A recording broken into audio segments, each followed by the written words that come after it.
my process improvement for myself this year, because I want to get to the 7-figure and beyond point, is to get out of my own way. Mentally, I've made the shift from I'm a game designer to I'm the creative director. I don't design games anymore. Welcome to the My Wife Quit Her Job podcast. Today, I'm thrilled to have a longtime student and friend on the show, Jesse Funk. Jesse runs 2 e-commerce stores, one selling children's games over at davincisroom.com, and Solpri, which is a store that sells hydration and body care products for athletes. And in this episode, Jesse is going to tell us the origin story behind his 2 companies and how he makes a living selling online. What's up, Jesse? How's it going, man? Steve, thanks for having me.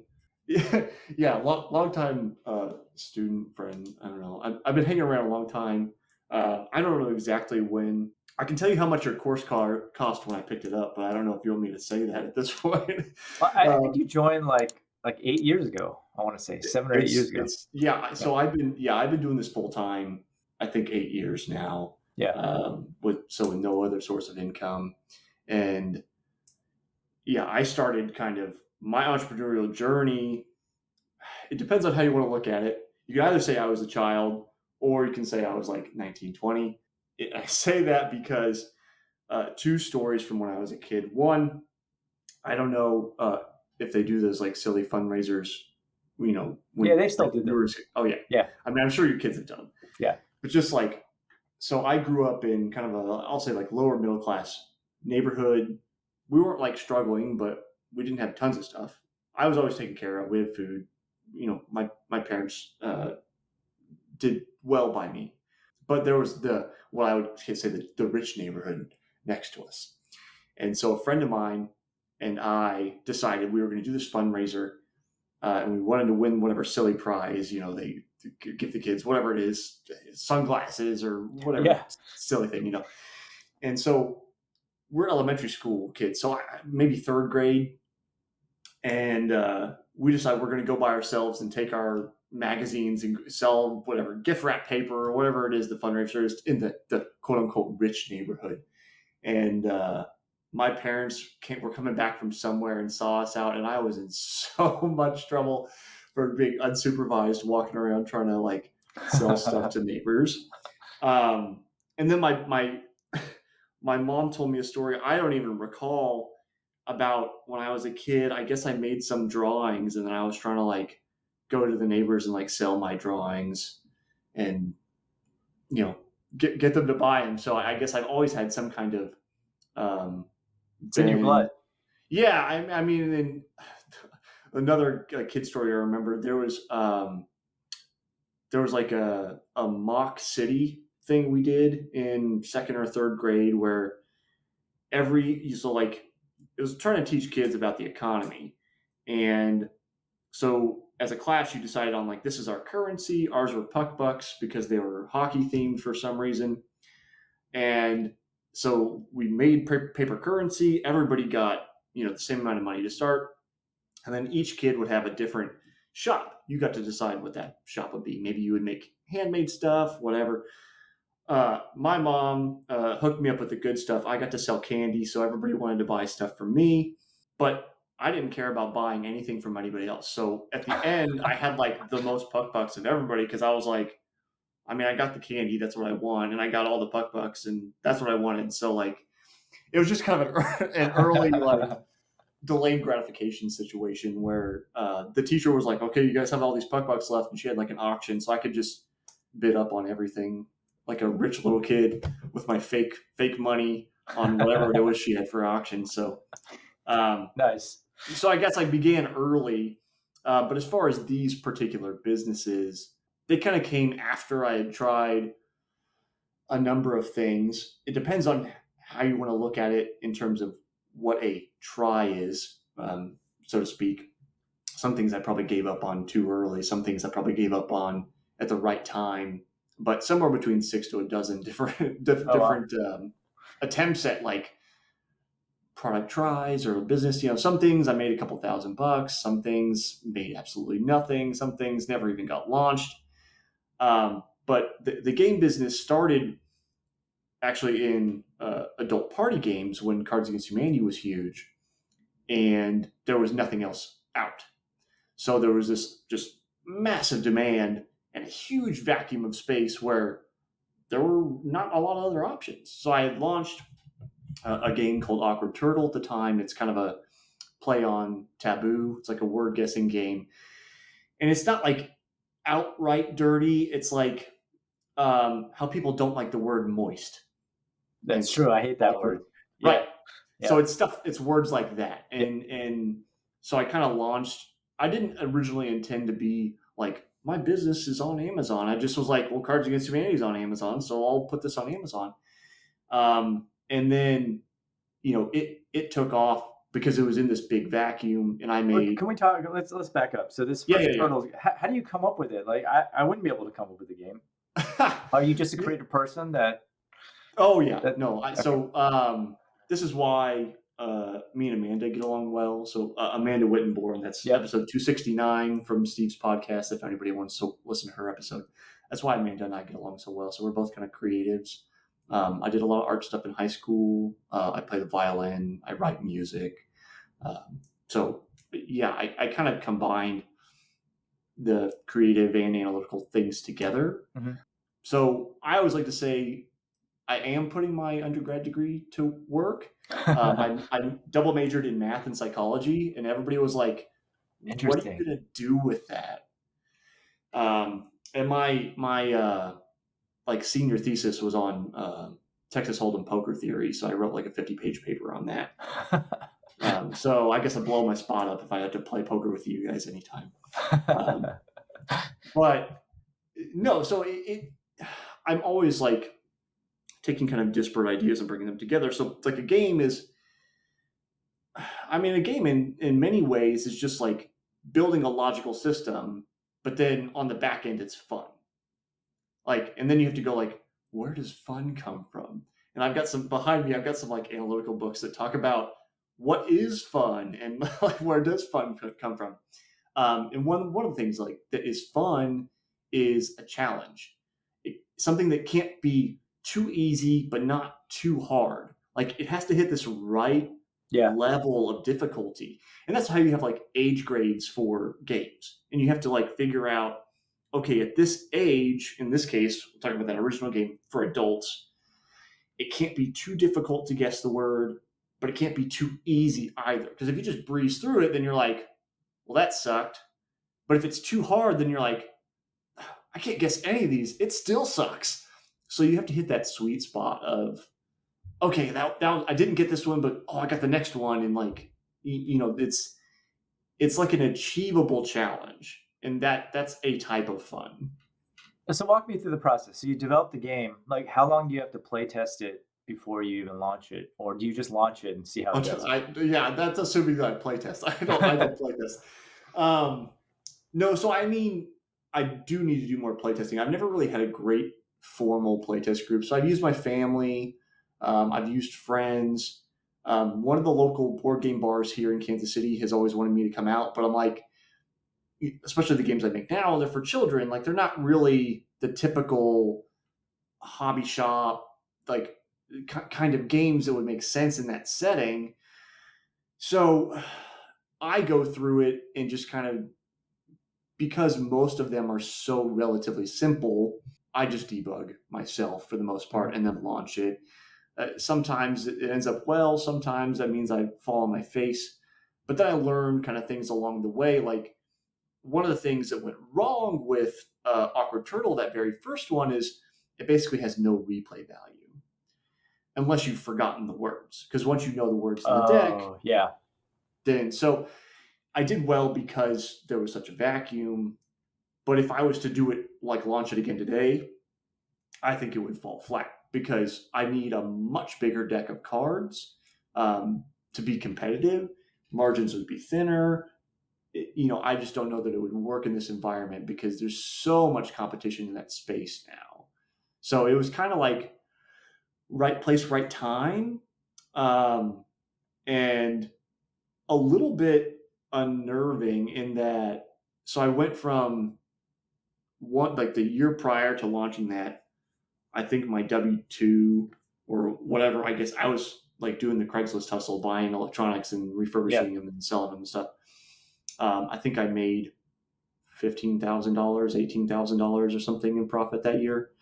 And then the following year, I made over $100,000 in profit. So it it was like a little bit of vindication of like I've been trying and trying and trying and trying, and then here we are. But also, it felt too easy because it was like, I mean, I from concept to launch, we're talking about like 3 months, and then all of a sudden it's just rolling and rolling and rolling, and I had years of it's all going to go away. It's all going to go away. Like I gotta keep going, or it's all going to go away. And I was right in some sense. Like that game makes like $10 a month now. Like Oh, okay. Right. its product cycle's basically gone. Okay. You have like a But dozen games now, though, right? I was looking yeah, up yeah, your I've got a yeah. dozen games, and my typical from the conference and prior to the conference that I talked about with like my mastermind is like process improvement and getting out of your own way. I've done well to this point, like two mid six figure businesses in terms of revenue, but I'm kind of in my own way in that with the games, I can typically only launch one or two SKUs a year because it takes time to think about it. What's the opportunity? How do I Right. approach it? How do I make something better? That's the hard part of developing your own IP is making something original. Hey, get my VA to help me on product research, to do some of that bulk stuff that takes time. I'll still have hands on some of these products a little bit, but then when we come to new games, just hire a game designer. There's freelance game designers that'll help you put something together, and then I can Yeah. have them help put it together. I can tweak it if I need to. They can help play test. But then now, compared to 1 to 2 SKUs a year for the last 8 years, I have like 8 SKUs in development for this year Wow. now. Nice. So I'm really trying to speed up how fast I can go. And at this point, I'm really only constrained by capital. Like I can run more projects, but I don't have more money. So Right. I have to see how they go first before I move on to the next opportunities. Let me ask you this. I think selling games, especially on Amazon, is probably the hardest thing I can think of because people aren't searching for these new games, right? So how do you Yeah. even get those initial sales? So I get pitched games from time to time from friends, from strangers, and they go, "Oh, I have this game idea. I want to give it to you, and I think you can make it a success." I'm like, "Okay, well, I can't remember if you've done a video about this. You probably have because you've done a video about just about everything. But when you're looking at business, you're basically talking about two kinds of businesses: demand generation and demand capture. I work on demand capture, and you're asking, okay, well, nobody's searching for these games, but I only build games that people are searching for. And you go, well, how do you develop your own IP if you're already searching for it? So like that's part of the reason I shifted to like educational games because people want like I have a board game that teaches kids math. Well, Right. people are looking for math games. There's already demand out there. The trick is figuring out where inside of that big pocket that there's opportunity, like maybe I don't know, but say like Let's talk math games parent, because I can parents are relate to like that. yeah, so like say parents are really frustrated with I haven't done this and maybe there's opportunity here. So I'm speaking out of my butt here, but it's like with Common Core, people have had a real tough time with Common Core. Yep. So maybe there's opportunity, and now I'm going to have to go look at this after this podcast. So maybe there's opportunity to help kids learn Common Core math with a game, and you don't know, like that's kind of an unearthed niche that maybe nobody's addressing. But once parents see it when they're looking for math games, then they go, "Oh, I want to buy that."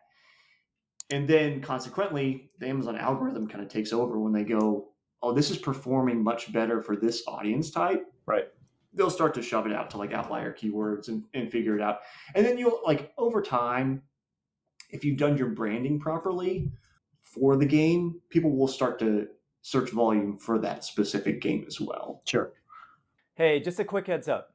Tickets for my annual e-commerce conference, the Seller Summit, are now on sale over at sellersummit.com. If you run an e-commerce business selling physical products, this event was built for you. Unlike typical events filled with broad advice and feel good stories, the Seller Summit is all about real strategies you can actually use. Every speaker I invite is deep in the trenches, running their own store and dealing with the same challenges you face every single day. Now, we keep the event intentionally small, just 200 people, so it stays intimate, and you actually get time to connect, ask questions, and have meaningful conversations. I've sold out every single year for the past 9 years. And if your store is already doing over $250K or $1 million in revenue, we also run a private mastermind with other top sellers in the space. You can learn more and grab your ticket over at sellersummit.com. Now back to the show. Well, I'm curious, like that turtle game, like what search terms were for that?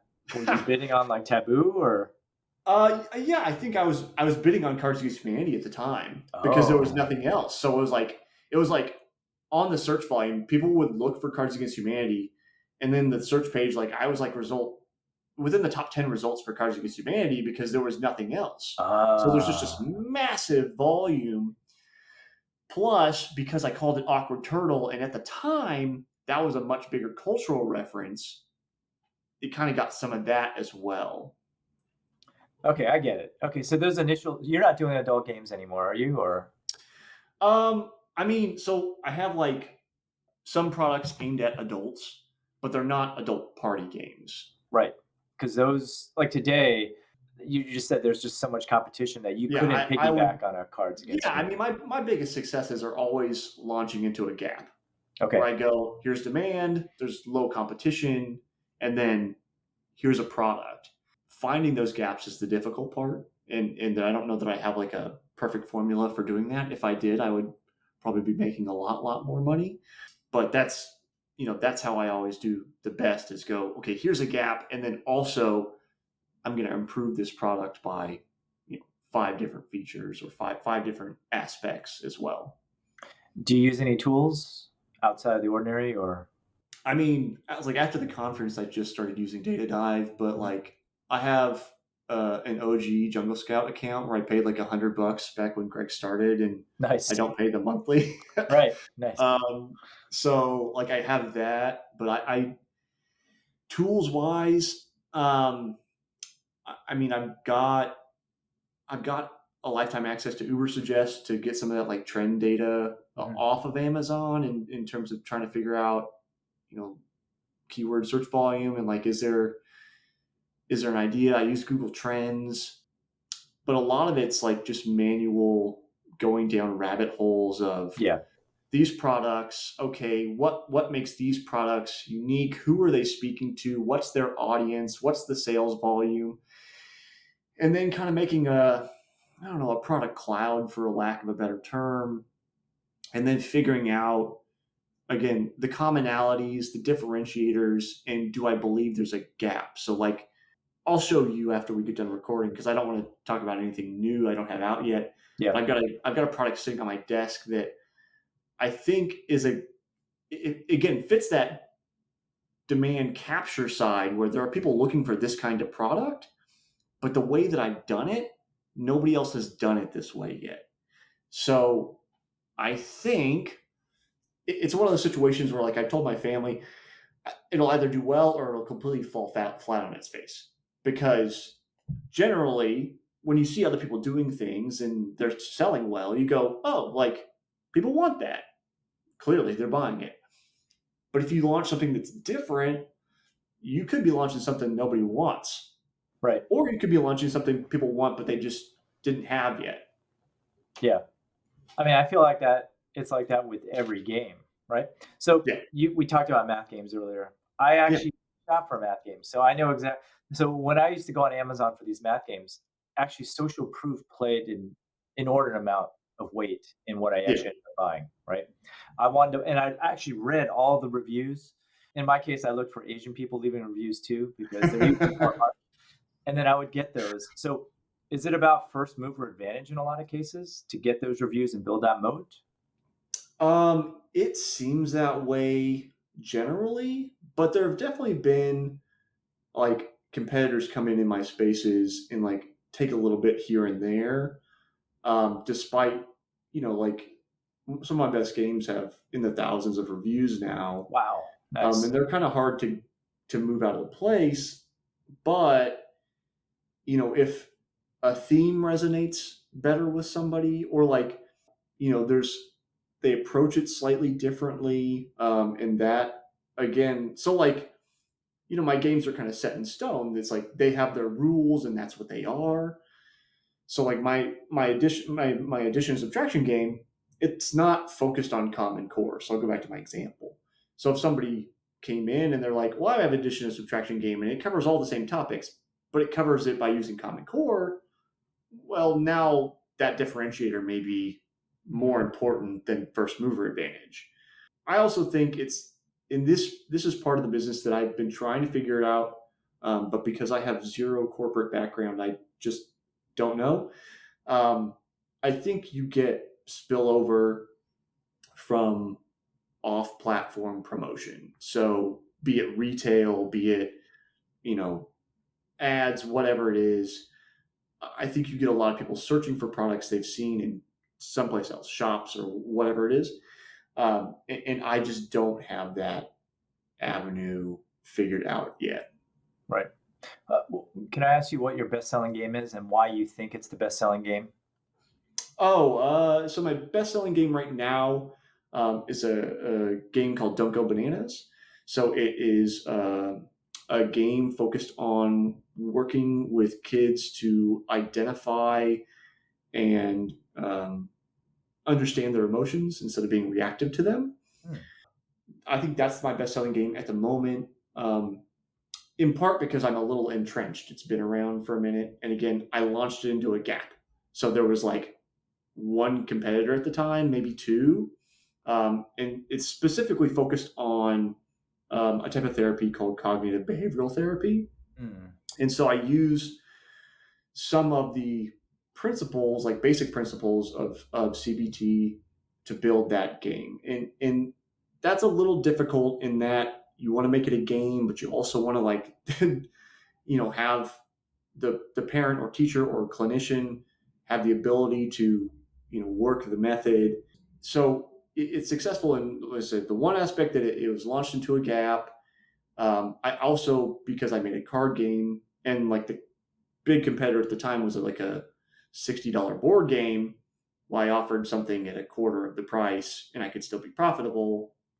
I mean, Right. if you're using a tool to help kids, you can pay four times as much, or a quarter of the price and get going. So all those things helped. Doing my job in terms of a game designer and actually building a game that also serves as a tool uh, leads to those good reviews, and that helps in the long term, because if it's crap, somebody's going to supplant you at some point. Right. So that's kind of the various factors I see, I guess. And people were looking for cognitive therapy games. Was that like the search term? Yeah, Pretty much. search term was Okay. like, it was like, I don't know if it was therapy games or CBT games, or Something whatever it like that. was, Right. something like that. Yeah. So Yeah. there was, again, demand capture, and I was like, well, with my psychology background, I'm comfortable with understanding the concepts that might be used. Originally aimed the game at parents and teachers, because I typically build for lay people, but I have a lot of counselors, clinicians, therapists who buy the game and use it in their practice, and I didn't anticipate that. Oh, so you didn't actually market to them, specifically call them up or Not anything. This is originally. just strictly Amazon Yeah. demand generation. Interesting. So Yeah. it sounds like you're very deliberate about every game that you release. Like you probably do keyword research and whatnot. You look for a gap, some sort of Yeah. spin on it, and then you make it your own. Right. Yeah. So that's where, like, when people pitch me games, I go like, it sounds like a great game, but it doesn't fit my business model. I don't I'd love to figure out how to do that, how to do demand generation instead of demand capture. It's just not currently in my skill set. So Right. if I could figure out that component, I'll go a lot faster, a lot farther, a lot faster. So I mean, all that just involves content, really, to track the audience and that sort of thing. I am curious though. So once you come up with the game, let's say in your case it's cards, do you actually have those printed in the US first, or do you go straight to get them bulk printed in Asia or something like that? so I used a mixture. So I have US printing resources and I have Chinese printing resources. It depends on what the product is, it depends on how many units I'm running, that kind of stuff. I'll say nowadays, I don't do anything without just running 1,000 copies off and just launching it. 1,000 copies is typically the minimum. For Uh, Asia, or is this US? US definitely. Asia, you can go 500, but you're gonna basically pay double your unit cost. Like the actual dollars you need to spend to get 500 or 1,000, you need to spend maybe 10% more to get 1,000 versus 500. So Oh, like, really? Okay, yeah, interesting. it all has to do with how printing works. So there is labor involved in setting up a printing press, setting up the files, and all that kind of stuff. And it doesn't matter how many copies you run. There's just a setup of labor, whether you run one copy or whether you run 100,000 copies. So that labor gets distributed over your units. So when you're running 500 copies, that's great, but that labor was the same whether you ran 500 or 1,000. So when you run the 1,000, then you're hitting a more comfortable minimum and your unit cost will go down. So it's just a current kind of a reality of printing. There are people that find, local printers that'll run smaller units of stuff, but not typically cards.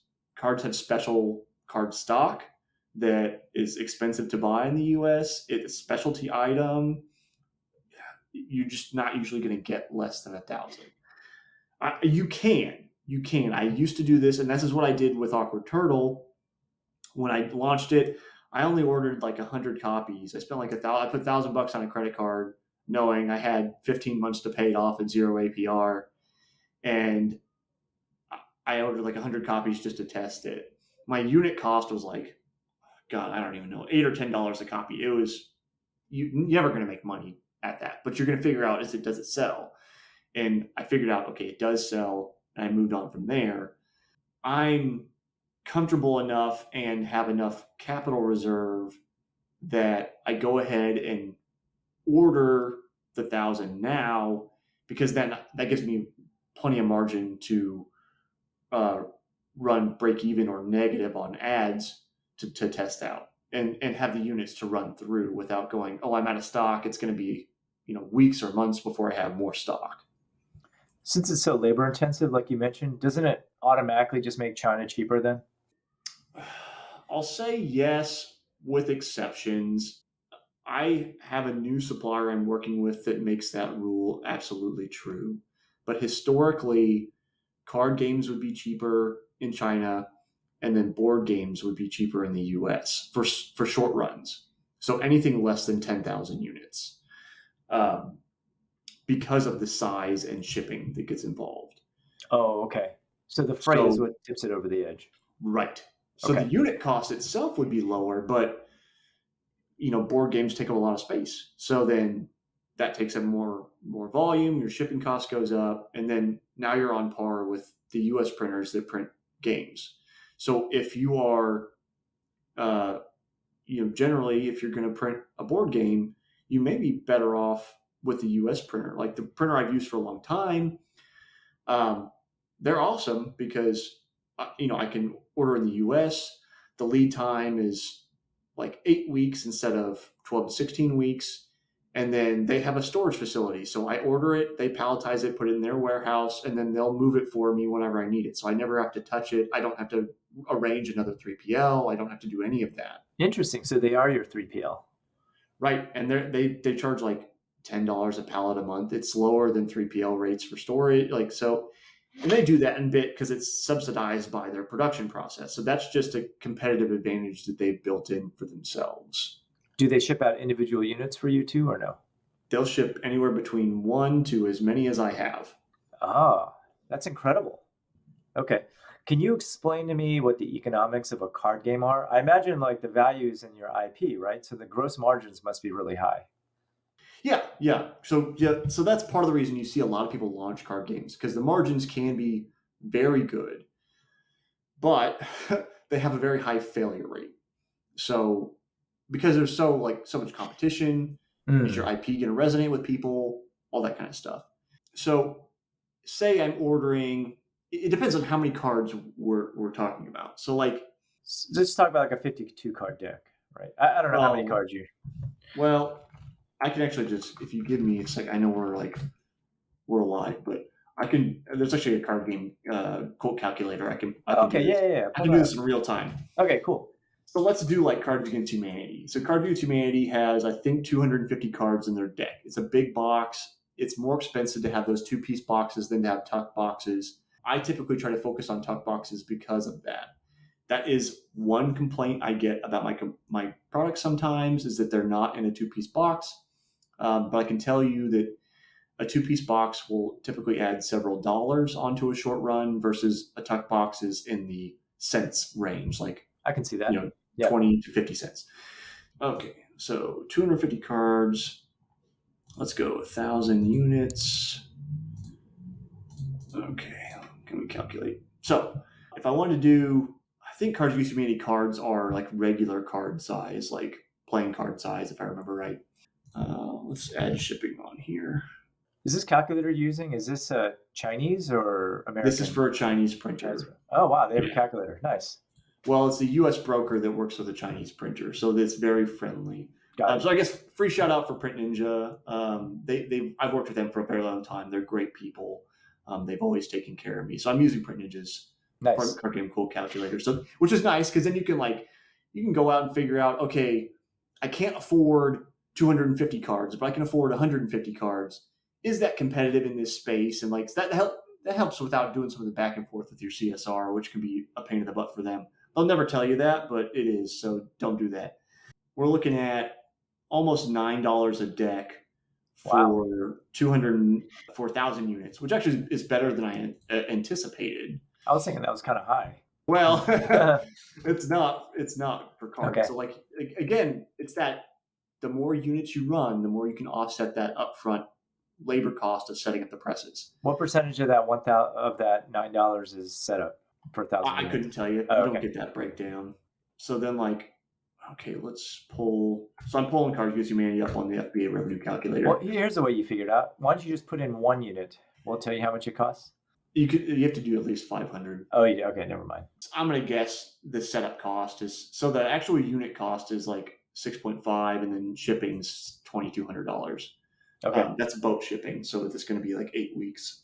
But I'm guessing so setup for that is going to be in the neighborhood of $4,000 to $5,000 because that's probably about what you're going to see for the 500 unit run.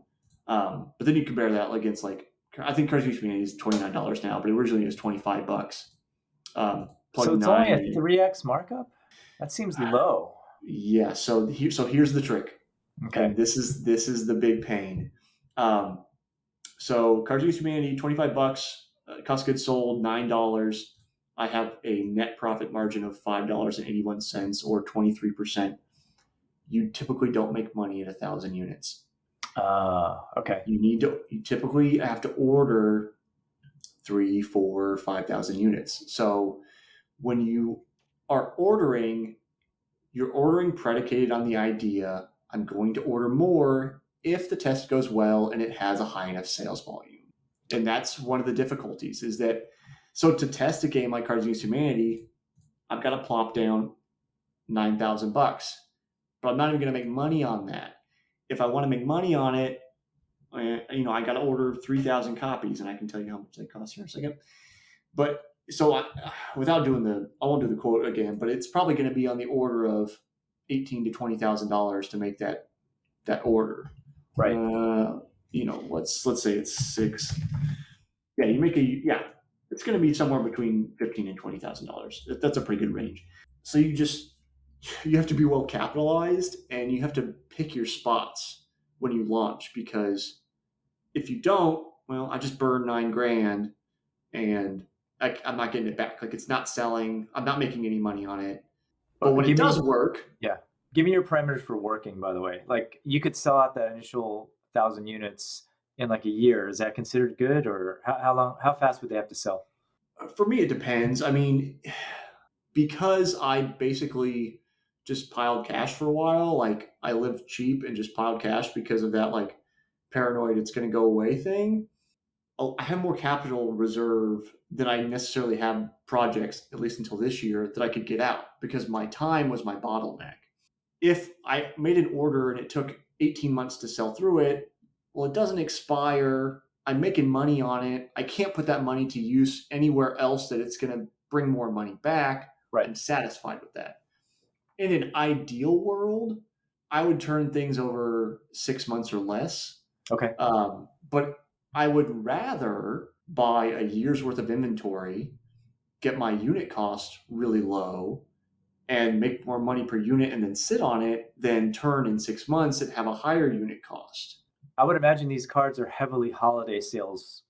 Actually, maybe not for the education ones. Not for the educational stuff, Yeah. but yes, for Awkward Turtle, it definitely was. And that was a challenge for years. There were years I under ordered and I miss out on tens of thousands of dollars of sales at Christmas time. And then years I over ordered and then I'd be overstocked and I had to pull units back. And that was another advantage of moving to like educational games. It sees a little bump at Christmas, but it's pretty just steady sailing throughout the year. You know, it doesn't bring the headaches and logistical challenges that some of that giftable stuff does. I gave my kids a math game once for Christmas, and they didn't like it. Of So course you did. I stopped doing that. Congratulations, your SAT Vocabulary 101 book has arrived. All right. They're like, oh, Dad got us a video game. And they open it and they're like, oh. Okay, so really the big money is when if you have a winner. Okay, so you order 1,000 units, and let's say you sell out in 6 months. What's your second order look like? I mean, it depends on sales volume. So, like, I think Greg's not doing the videos anymore as far as I can see, but, Greg's got all those old Jungle Scout videos where he's like, I want 300 units a month or whatever. Right. That's kind of the metric that sticks in my head because it's nice and I can go and order 3,000 units. And that it typically is where you start to get into a nicer cost of goods sold range, 3,000 up. So that's kind of what I'm looking for. If I can get 200-300 units a month, then that's typically a pretty good winner to me. If it can go beyond that, I'm not going to complain. Your cost of goods are going to go down more and you're going to make more money. But, that's what I'd like. I guess what I'm asking is once you sell out of that 1,000 units in 6 months, why not just, the cost of storage is so cheap. Why not just buy 10,000 units and just let it ride at ridiculously low prices? Oh, yeah. I mean, well, it's just capital exposure. So it just depends on how you want to allocate your assets. So now I'm not as flush as I'd like to be, but if I've got $1 million in the bank and it's not doing anything, okay, I'll order 10,000 units and know it's going to take me 3 years to sell through. The trouble with that when you are bootstrapping like I did, because I bootstrapped all of this. I didn't have loans from anybody. I didn't, it was all my own money reinvested, all starting off that $1,000 on that credit card. Is that, well, if you tie it up, well, then where's the money for the new stuff coming from? Where's the money from living coming from? So it's just a matter of managing, where your money's tied up. And also, like in the case of Awkward Turtle, like I said, it makes like $10 a month now. I still have like 5,000 copies of that. So I've got several $1,000s stuck in this game I may never get back out. So that's the risk on the long end is if your product cycle ends before your run stops, then, that's just money you lost. Yeah, I guess you just have to weigh because your new products are risks, right? Whereas one that's already selling, that's tough. It's tough. Yeah, it's all risk reward. I mean, it's a little bit quantitative. It's a little bit qualitative. And I mean, that's being an entrepreneur, right? It's like figuring out what you think your best bets are, making the best decisions you can for risk reward, and living within your own risk tolerance. Let me ask you this question, and maybe we can end it on this one. For your math games, has any of them ended its life cycle yet?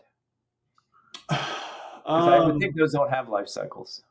Not of the ones that have taken off. The ones that never took off, they just piddle along. But I guess I'll say the one that did take off, it has had competitors come in and diminish its sales to Mm, about 50% of its peak. right. And I've been working on trying to, gain space back, but it hasn't died. Right. It has made it more difficult in that sales volumes, if it gets too low, then I can't justify ordering those 3, 4, 5,000, 6,000 units I need to have the right cost of goods. So even if it doesn't die, if the sales volume gets too low, then instead of ordering a year's worth of inventory, I'm now ordering 4 years of inventory. Got it. And Yeah. that's its own risk. Yeah. Do you register copyrights for all of your games? Generally speaking, yeah, I have Okay. trademarks for some of the games. I have trademarks for the brand. I mean, copyright's automatic, but you typically want to register it with Library of Congress. So if you are thinking about doing a game, it's easier to register your copyright with the USPTO, the Copyright Office, and the Library of Congress before you publish. Once you publish, you have to send physical copies in. If you do it before, you can send them digital of the artwork. It's like $50. It's very cheap. So much easier to do it pre-launch than post-launch. I've done it both ways. It takes much longer to get it back too when you have to. So I've got copies of Awkward Turtle in the Library of Congress because I had to send off physical Nice. copies. But yeah, so yeah, registering that stuff helps. But generally nowadays, if you have that trademark and stuff, you can deal with counterfeiters pretty swiftly. Any like pieces of advice for anyone out there listening who wants to create their own game? If you want to create your own game, don't. Um, there are, I guess I would say, ask yourself the question: am I a game designer or am I an entrepreneur? If your answer is the latter, find a different niche. Just because there's easier opportunities. Like my one of my mentors always this phrase stuck in my head because I never heard anybody say it before. He always says, "Don't push a rope uphill. Don't make the work harder for you than you already have." I'm in this business because I kind of stumbled into it and then I kind of figured it out and I've already got things going. I don't know that I would start again given the environment now, if I didn't already have the resources that I have at my disposal. Okay, that makes sense. I mean, I always think of like games like Settlers of Catan and Mhm. how Ticket to Ride. I'm sure those guys are banking it. Well, yeah, and they work with big publishers. Those game designers, they work. So that's the model I'm moving towards. Is instead of being the game designer, I want to be the publisher Right. and bring the game designers on. But those are games that have done well. There's thousands and thousands of games they're in landfills or being recycled that you've never heard of that aren't Settlers of Catan and aren't Ticket to Ride and aren't Cards Against Humanity Yeah. because the barrier to entry is so low. Yeah. Well, you still need some capital. I You mean, need some capital, yeah. but as far as like, there's not really technical know-how. Like, I mean, you design processors, right? Like, I don't know how to design a processor. I can't compete with your old employer. I can't just unless I hire you maybe, but just like I can't just go start a processor company. But many people can go decide, hey, I'm going to go build a game, and then out of those tons and tons of failures come a few gems that kind of pop up Right. here and there, and they become those Sellers of Catan and Ticket to Ride and that kind of thing. Yeah. Yeah. I mean, it's like the venture capital model, right? It's the Amazon Yes. model. You're investing in a bunch of products, and Yeah. some are going to hit, some don't. You just don't stock the losers, and you stock the winners. Yeah. You Yeah. you you risk as little as you can to make as much as you can. And I guess I'll say, if you want to go the game model method, typically, my personal risk threshold, I will only risk as much money as I believe I can make in a month in profit, not in revenue. So if I think a product can make $3,000 a month in profit, I'm fine risking $3,000 on an initial run. Interesting. That's just my personal bend. Yeah. It's not based on I have an MBA and it's this. No, that's just how I run things. I can't speak for anybody else. Right. And that's from based on the calculations, that's like good for like a 3 to 500 deck run, Right. essentially, right? Yeah. Cool. Well, Jesse, this is enlightening. It's funny. We see each other at Seller Summit, but we rarely talk about business, ironically. Well, So, I mean, you're always busy, and so I talked to you a little bit, and you talk about business so much. Sometimes it's just talk about other stuff. How's the yeah, wife? How's the kids? How's all that stuff? So yeah, but it's good to hear more about this business because I've always found games really intimidating.